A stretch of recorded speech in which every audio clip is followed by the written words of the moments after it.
Ramai yang tak sedar ada simpanan duit yang banyak bila mula simpan emas. Bila duit dah bertukar jadi emas, kadang-kadang kita selalu rasa cemas. Rasa macam tak ada duit walaupun sebenarnya dah ada simpanan 10 dinar dan juga ada simpanan 100 gram. Mentor saya kata, ada emas ada duit. Ada duit belum tentu ada emas. Kalau perlukan duit tunai, kita boleh saja jual emas yang kita ada tu pada bila-bila masa. Boleh juga arah Nur untuk dapatkan tunai segera sekiranya mampu. Rasa tak berduit bila simpan emas ni sangat bagus. Bagi tuan-puan yang masih struggle lagi nak berjaya adakan simpanan dalam bentuk duit, simpan sikit-sikit tapi simpanan kerap bocor, boleh tukar cara daripada simpan duit kepada simpan emas. Sebab bila kita simpan emas, kita akan lebih rasional dan ambil tempoh bertenang sebelum berbelanja. Jadi, duit simpanan kita lebih bertahan lama dan menutup nafsu berbelanja pada perkara yang bukan benar-benar keperluan.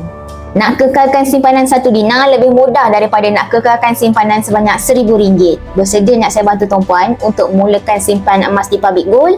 Ada bajet serendah RM100 pun dah boleh mula menabung emas. Klik saja link di bio, saya bantu tuan-puan sebaiknya, insya-Allah.